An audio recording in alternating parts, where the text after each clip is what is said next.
నమస్కారం. సుఖీబావుకు స్వాగతం. Heart failure అనగానే మనలో చాలా మంది గుండె కొట్టుకోవడం ఆగిపోయిందని అనుకుంటారు. కానీ అది నిజం కాదు. గుండె కొట్టుకోవడం ఆగిపోవడం అంటే అది సడన్ కార్డియాక్ అరెస్ట్. అదే హార్ట్ ఫెయిల్యూర్ అంటే గుండె పనితీరు నెమ్మదించడం, క్రమంగా మందగించిపోవడం అన్నమాట. అంటే గుండె తన శక్తి సామర్థ్యాలు కోల్పోయి తన పని తాను సరిగ్గా చేయలేకపోతుందని, రక్తాన్ని సరిగ్గా పంపింగ్ చేయలేక అవస్థలు పడుతుందని అర్థం. ఇది చాలా ఇబ్బందికరమైన పరిస్థితి. గుండె పనితీరు నెమ్మదించినప్పుడు శరీర కణాలకు తగినంత ప్రాణవాయువు అందదు. ఇలాంటప్పుడు ఆయాసం అనేది అతిపెద్ద సమస్యగా మారుతుంది. చిన్న చిన్న పనులకే అలసట ముంచుకొస్తుంది. మెట్లెక్కి దిగడం కూడా ప్రయాసగా మారుతుంటుంది. మరి ఈ ఇబ్బందుల్ని తట్టుకుంటూ జీవనయానాన్ని సాగించడం ఎలా? మనిషిని క్రమంగా జీవోత్సవంలా మార్చేసే దీర్ఘకాలిక జబ్బు హార్ట్ ఫెయిల్యూర్ గురించిన పూర్తి వివరాల్ని ఇప్పుడు తెలుసుకుందాం.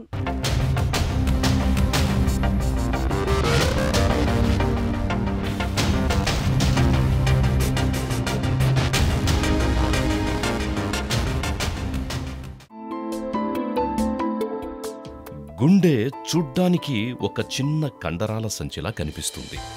కానీ అది ఒక అలుపెరగని సజీవ యంత్రం.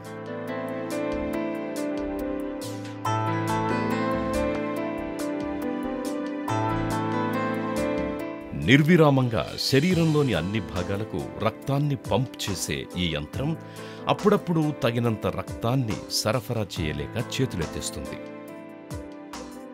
ఈ రకమైన పరిస్థితిని హార్ట్ ఫెయిల్యూర్ అని, గుండె వైఫల్యం అని పిలుస్తారు. గుండె వైఫల్యం సంభవించడానికి అతి ముఖ్యమైన కారణం గుండెపోటు. ఒకసారి గుండెపోటు బారిన పడ్డవారిలో 160 మందికి గుండె వైఫల్యం వచ్చే అవకాశం ఉంది. ఇక దీర్ఘకాలం పాటు హై బీపీ నియంత్రణలో లేకపోవడం వల్ల కూడా గుండె కండరం దెబ్బతిని వైఫల్యంలోకి వెళుతుంటుంది. అలాగే మధుమేహం నియంత్రణలో లేకపోవడం వల్ల సూక్ష్మ రక్తనాళాలు దెబ్బతిని అంతిమంగా గుండె వైఫల్యానికి దారితీస్తుంది. దీర్ఘకాలంగా కిడ్నీ జబ్బున్న వారికి కూడా రక్తంలో విషతుల్యాల ప్రభావం పెరిగి క్రమేపీ గుండె దెబ్బతిని పోతుంటుంది. అరుదుగా పుట్టుకతో కండర ప్రోటీన్ లోపం ఉన్నవారికి, అలాగే జీవితంలో ఉన్నట్టుండి ఎన్నడూ లేనంతటి తీవ్రమైన ఒత్తిడి బారిన పడ్డవారికి కూడా హఠాత్తుగా గుండె వైఫల్యం సంప్రాప్తించే ముప్పు ఉంటుందని చెబుతున్నారు డాక్టర్లు. హార్ట్ ఫెయిల్యూర్ వేరు, హార్ట్ అటాక్ వేరు. హార్ట్ చేసే పని ప్రధానంగా హార్ట్ పంపింగ్, అంటే రక్తానికి పుష్ చేసి రక్త ప్రెషర్ ఇస్తుంది. ఆ ప్రెషర్తో పుష్ చేయడం ద్వారా రక్తం అనేది శరీరంలోని వివిధ భాగాలకు చేరుతుంది. ఆ పనితనంలో లోపిస్తే దాన్ని హార్ట్ ఫెయిల్యూర్ అంటారు. హార్ట్ అటాక్ అంటే నిరంతరం ఇట్లా కండలాగా ఉండి నిరంతరం పనిచేసే హార్ట్ కండకి అది పనిచేసేందుకు కొంచెం రక్తం సరఫరా కావాలి. ఆ రక్తం సరఫరా ద్వారా దానికి గ్లూకోజు, ఆక్సిజన్ వస్తాయి. ఒకవేళ ఏ కారణం చేతైనా రక్త ప్రసరణ నిలిచిపోతే దాన్ని హార్ట్ అటాక్ అంటాం. మొత్తం నిలిచిపోయే అవకాశం లేదు. మొత్తం నిలిచిపోతే గుండె స్తంభిస్తుంది. అలా కాకుండా గుండెకి రక్త ప్రసరణ చేసేందుకు 3 రక్తనాళాలు ఉంటాయి. అంటే 3 చేనుకుండే 3 పంట కాలువలు అనుకోండి. కొంతమేర ఒక రక్తనాళంలో కనుక అడ్డంకి ఏర్పడి రక్త ప్రసరణ ఆగిపోతే క్లాట్ వలన అంతమేర హార్ట్ పనిచేయదు, వీక్ అవుతుంది. దాన్ని మనం హార్ట్ అటాక్ అంటాము. హార్ట్ పంపింగ్, హార్ట్ వీక్ అవడం అంటే హార్ట్ ఫెయిల్యూర్ అంటే గుండె మొత్తం పనితనం తగ్గుతుంది. హార్ట్ అటాక్ అంటే గుండెలో కొంతమేర రక్తం అందక వీక్ అవుతుంది. దాన్ని హార్ట్ అటాక్ అంటాము. గుండె మందగించేందుకు అనేక కారణాలు ఉంటాయి. మన భారతదేశంలో ప్రత్యేకించి ప్రధానమైన కారణం హార్ట్ అటాక్. ఇందాని చెప్పినట్టుగా గుండెపోటు వచ్చినప్పుడు కొంతమేర పనిచేయదు. అదే గుండెలోని చాలా మేర పనిచేయలేదనుకోండి, గుండె మొత్తం ఓవరాల్ ఎఫిషియన్సీ, పనితనం తగ్గుతుంది. అప్పుడు హార్ట్ ఫెయిల్యూర్ వస్తుంది.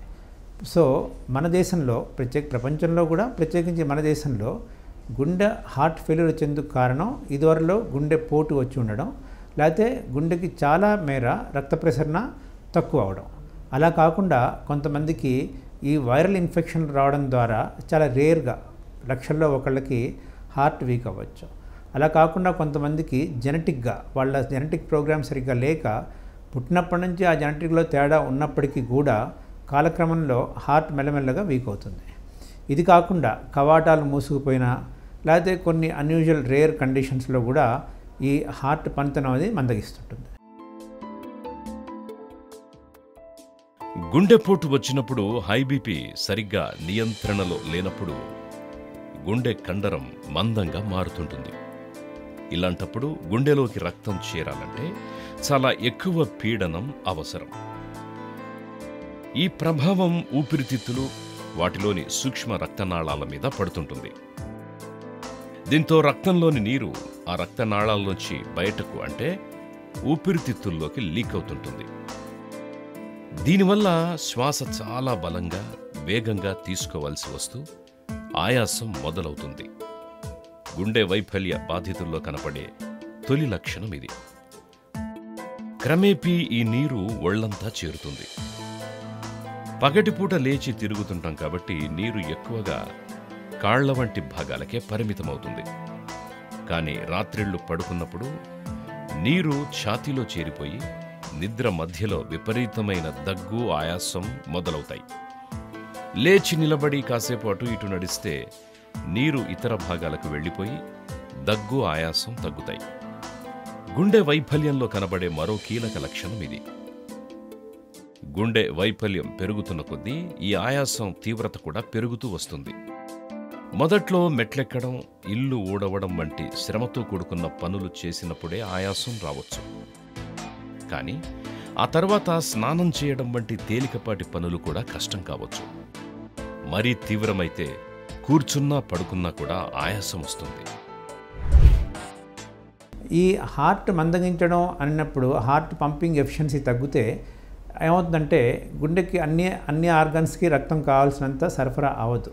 కాబట్టి ఆ అవయవాలు సరిగ్గా పనిచేయవు. దానివల్ల మనిషికి కొంచెం నీరసంగా అనిపిస్తుంటుంది. కేవలం నీరసం వల్ల హార్ట్ ఫెయిల్యూర్ అనుకోకూడదు. దానికి గుండె ఫెయిల్యూర్ అయినప్పుడు, హార్ట్ ఫెయిల్యూర్ అయినప్పుడు ప్రధానమైన లక్షణం ఆయాసం వస్తుంది. ఎందుకంటే గుండె ఎప్పుడైతే రక్తాన్ని పుష్ చేయదో ఆ రక్త ప్రసరణ ట్రాఫిక్ జామ్ లాగా ఆగిపోయి వెనకాల లంగ్స్లోను, లివర్లోను కంజెషన్ వస్తుంది. అంటే రక్తం నిల్వ ఉండిపోతుంది. అప్పుడు రక్తం పొడిగా ఉండాల్సిన ఊపిరితిత్తులు రక్తం బయటికి రావడం వల్ల ఊపిరితిత్తుల్లో నీరు చేరి ఊపిరితిత్తులు తడిగా అయ్యి మనిషికి శ్వాస తీసుకోవడం ఇబ్బంది అవుతుంది. శ్వాస తీసుకోవడం బాగా ఇబ్బంది అయినప్పుడు మనం హార్ట్ ఫెయిల్యూర్కి సంబంధించిన లక్షణంగా గుర్తించాలి.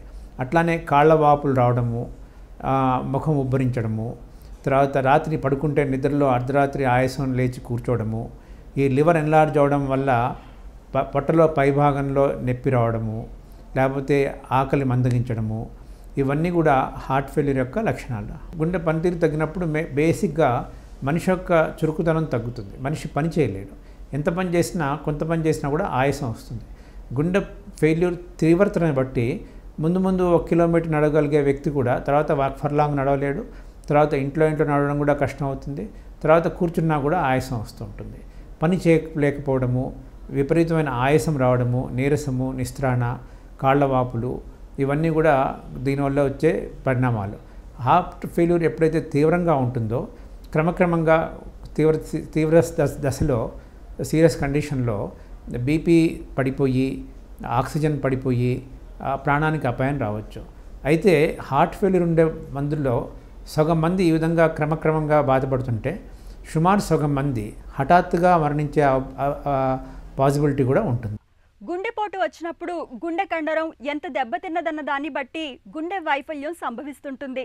గుండెపోటు వల్ల గుండె కండరం 20% కంటే ఎక్కువ దెబ్బతింటే వెంటనే వైఫల్యం మొదలవుతుంది. ఒకవేళ కండరం 10 నుంచి 15% మాత్రమే దెబ్బతింటే వైఫల్య లక్షణాలు వెంటనే బయటపడకపోవచ్చు. అందుకే గుండెపోటు బారిన పడి కోలుకుంటున్న వారికి గుండె పంపింగ్ సామర్థ్యం ఎలా ఉందన్నది తప్పనిసరిగా చూడాలి. వైఫల్య ముప్పు ఉంటే వెంటనే చికిత్స మొదలు పెట్టాలని చెప్తారు డాక్టర్లు. గుండె వైఫల్యం గురించిన మరిన్ని వివరాలు ఇప్పుడు తెలుసుకుందాం.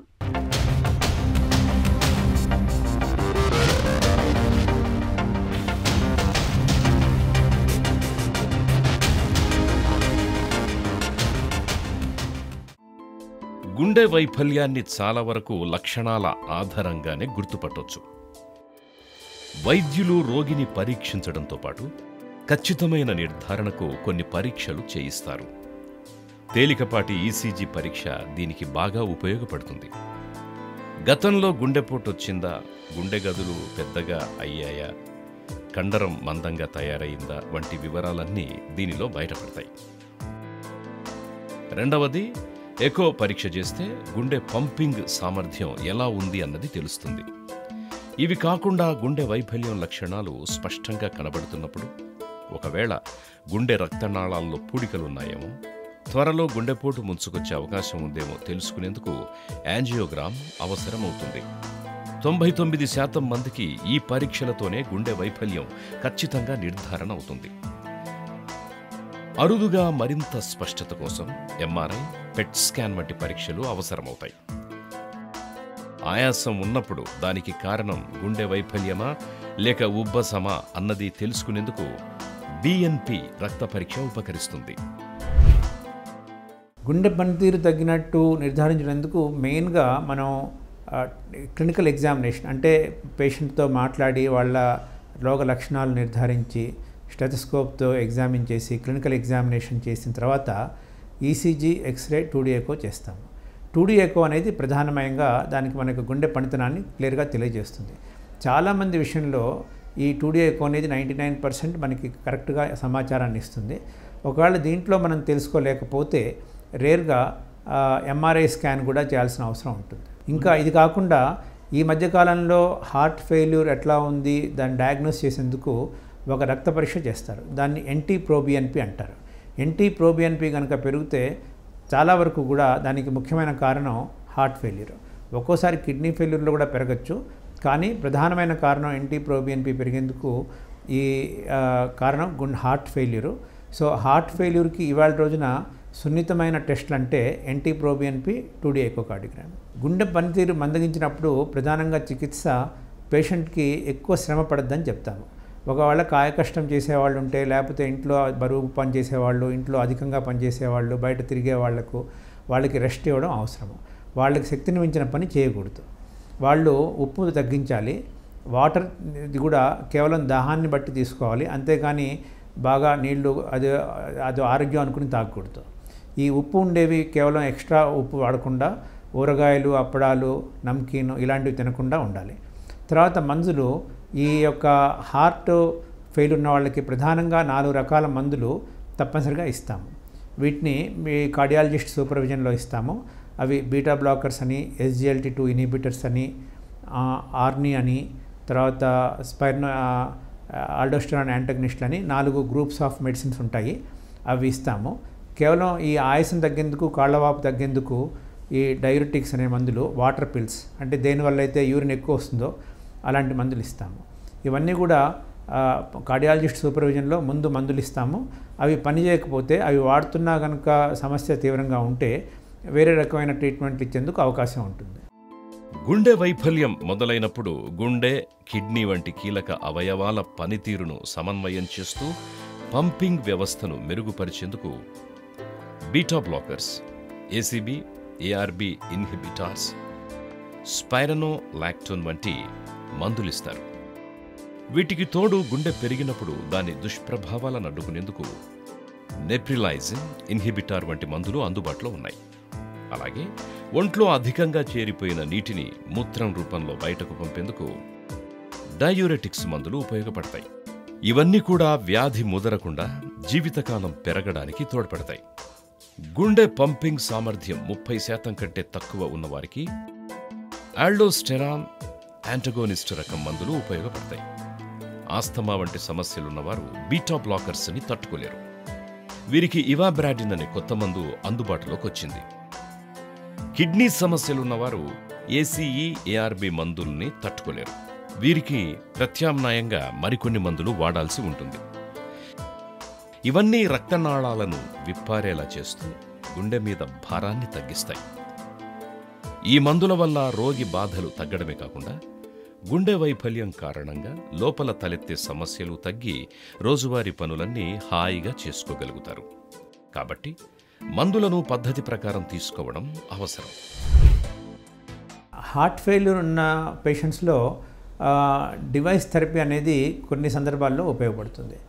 ఈ డివైస్ థెరపీ అనేది ఇందాక చెప్పినట్టుగా హార్ట్ ఫెయిల్యూర్లో ఉండే పేషెంట్స్లో ఒక 50% పేషెంట్స్ సడన్గా చనిపోయే అవకాశం ఉంటుంది.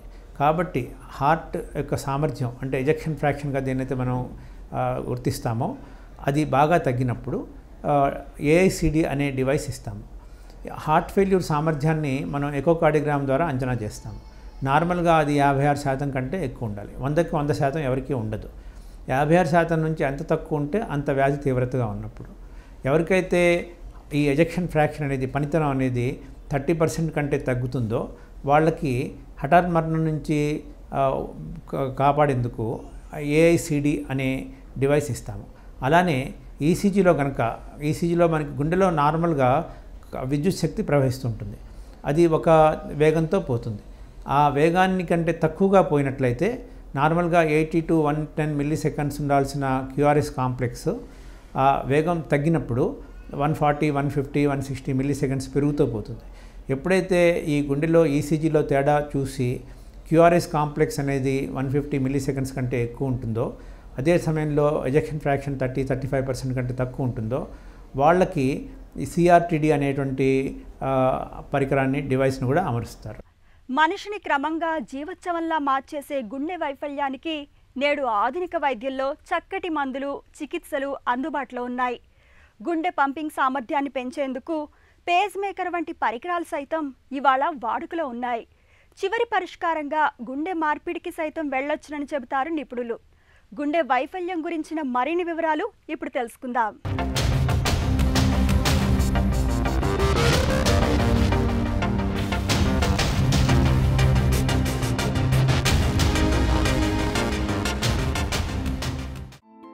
గుండె పనితీరు నెమ్మదించినప్పుడు, గుండె పంపింగ్ సామర్థ్యం తగ్గినప్పుడు గుండె పరిమాణం సాధారణం కంటే ఎక్కువగా పెరుగుతూ ఉంటుంది. ఇలాంటప్పుడు సాగిన గుండె కండరంలో ఎలక్ట్రోఫైబర్స్ దగ్గర తరచూ షార్ట్ సర్క్యూట్స్ సంభవిస్తుంటాయి. దీంతో గుండె కొట్టుకునే వేగం అమాంతంగా పెరిగిపోతుంటుంది. ఈ పరిస్థితిని సరిదిద్దేందుకు పేస్ మేకర్, ఐసీడీ పరికరాలు బాగా తోడ్పడతాయి. గుండె వేగాన్ని అంచనా వేసి వెంటనే అవి షాక్ ఇవ్వడం ద్వారా పలకపై చెరిపివేతలాగా షార్ట్ సర్క్యూట్స్ చెదిరిపోతాయి. దీంతో గుండె వేగం తిరిగి సాధారణ స్థితికి వచ్చేస్తుంటుంది. గుండె వైఫల్యం కారణంగా గుండె లయ తప్పి మరణించే ముప్పు ఎక్కువ ఉన్నవారికి లయ చెడకుండా ఇంప్లాంటబుల్ కార్డియోవెర్టర్ డిఫిబ్రిలేటర్ అంటే ఐసీడీ పరికరాన్ని, అలాగే గుండె కొట్టుకోవడంలో గదుల మధ్య సమన్వయం తప్పితే సరిచేసేందుకు కార్డియాక్ రీసింక్రనైజేషన్ థెరపీ అంటే సిఆర్టీ పరికరాన్ని అమరుస్తుంటారు. కొందరికి ఈ 2 పరికరాలను సైతం అమరుస్తారు. మందులు, పరికరాలతో చికిత్స తీసుకున్నా కూడా క్రమేపీ తీవ్ర వైఫల్యంలోకి వెళ్లిపోయి చివరికి పడుకున్న ఆయాసం వంటివి వేధించే స్థితిలోకి చేరుకున్న వారికి గుండె మార్పిడి ఒక్కటే పరిష్కారం.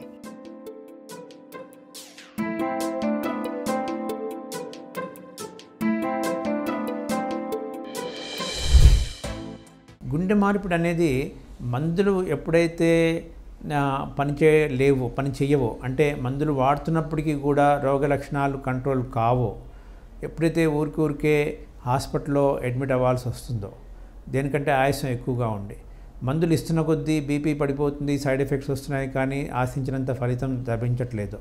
మందులు వాడుతున్నా కూడా బీపీ పడిపోతుంటే, మందులు వాడుతున్నా కూడా ఎజెక్షన్ ఫ్రాక్షన్ అనేది 20-25% కంటే తక్కువ ఉన్నట్లయితే, వాళ్ళ ఎరిథ్మియా సివియర్గా ఉన్నట్లయితే, రోగ లక్షణాలు ఎక్కువగా ఉండి ఏ పని చేయలేకపోతే వాళ్ళకి ఇతరత్ర kidney problem, liver problem, paralysis, TB, లేకపోతే ఇలాంటి పెరిఫరల్ ఆర్టరీ డిసీజ్, క్యాన్సర్ ఇలాంటి జబ్బులు లేకపోతే వాళ్ళకి గుండె మార్పిడి చికిత్సని చెప్తాము. ప్రత్యేకించి మందులు పనిచేయడం లేదు, డివైస్ థెరపీ కూడా పాసిబుల్ లేదు, అయినా కూడా రోగ లక్షణాలు ఎక్కువగా ఉన్నాయంటే గుండె మార్పిడి చికిత్స చెప్తాం. గుండె ఆరోగ్యం చక్కగా ఉంచుకోవాలంటే మన కొన్ని లక్షణాలు తీసుకోవాలి. ఒకటి ఏంటంటే మనం తగినంత వ్యాయామం చేయాలి. చిన్నప్పటి నుంచి కూడా కనీసం రోజుకి అరగంట సేపు కానీ, రోజుకి 8,000 నుంచి 9,000 అడుగులు కానీ లీజర్ టైంలో, ఏదో పనివేళలో చేయడం కాదు. స్త్రీలైనా పురుషులైనా శరీరం వ్యాయామం చేసుకుని ఆరోగ్యంగా ఉంచుకోవడం ఇంపార్టెంట్. అలానే ఈ ధూమపానం కానీ, సిగరెట్ స్మోకింగ్, లేకపోతే ఆల్కహాల్ కానీ అలాంటి దుర్వ్యసనాల నుంచి దూరంగా ఉండాలి. ఎక్కువ సాల్ట్ తీసుకోవడము, జంక్ ఫుడ్ తీసుకోవడము లేకుండా ఉండాలి. ఇవి కాకుండా షుగర్, బీపీ, కొలెస్ట్రాల్ కంట్రోల్లో పెట్టుకోవాలి. అవి చాలాసార్లు సైలెంట్గా ఉంటాయి. అందువల్ల పీరియాడికల్గా 35 ఇయర్స్ దాటినప్పటి నుంచి ప్రతి సంవత్సరం కూడా షుగర్, బీపీ, కొలెస్ట్రాల్ టెస్ట్ చేసుకుంటే మంచిది. గుండె వైఫల్యం బాధితులు దైనందిన ఆహారంలో, జీవన శైలిలో కొన్ని మార్పులు చేసుకోవాలి. ముఖ్యంగా ఉప్పు వాడకాన్ని బాగా తగ్గించాలి, మానేస్తే మరీ మంచిది. కాళ్లవాపులు ఉన్నప్పుడు నీరు, మజ్జిగ లాంటి ద్రవాల్ని మితంగా తీసుకోవాలి. ఆయాసం రానంత వరకు శారీరక శ్రమ, నడక, మెట్లు ఎక్కడం వంటివి చేయొచ్చు. గుండె వైఫల్యం మూలంగా మానసిక ఒత్తిడి, తీవ్ర భావోద్వేగాలు తలెత్తుతుంటాయి. వీరికి యోగా, ధ్యానం వంటివి మేలు చేస్తున్నట్టు అధ్యయనాల్లో గుర్తించారు. గుండె వైఫల్యం ఉన్నవారు నొప్పి నివారణలకు, యాంటీబయోటిక్, స్టెరాయిడ్ మందులకు దూరంగా ఉంటే మంచిది. ఇవి ఒంట్లో నీరు చేరేందుకు దోహదం చేస్తాయి. వైఫల్యానికి వాడే మందులతో కూడా అప్పుడప్పుడు కొన్ని రకాల ఇబ్బందులు తలెత్తొచ్చు. పరిస్థితిని బట్టి ఎప్పటికప్పుడు వీటి మోతాదుల్లో మార్పు చేయడం లేదా మందులను మార్చడం వంటివి అవసరం అవ్వచ్చు. కాబట్టి తరచూ వైద్యుల్ని సంప్రదించి వారి సూచనలు పాటించడం ముఖ్యం. గుండె వైఫల్యం కూడా మధుమేహం, హైబీపీ లాంటి దీర్ఘకాలిక సమస్య. సరైన చికిత్స, పర్యవేక్షణ ఉంటే గుండె వైఫల్యాన్ని నెగ్గుకు రావడం ఇప్పుడు పెద్ద కష్టమేమీ కాదు.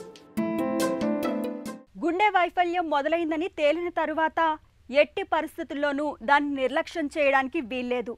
ఎందుకంటే ఈ జబ్బును వదిలేస్తే అది ఆయుర్దాయాన్ని గణనీయంగా తగ్గించేస్తుంది.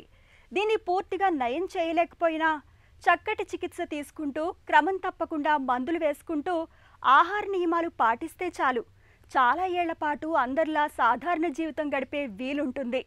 ఇక గుండె వైఫల్యం తీవ్రంగా ఉన్నప్పుడు పేస్ మేకర్, ఐసీడీ, సిఆర్టీ వంటి ఉపకరణాల సాయం తీసుకోవడం ద్వారా మెరుగైన జీవనం గడపొచ్చు.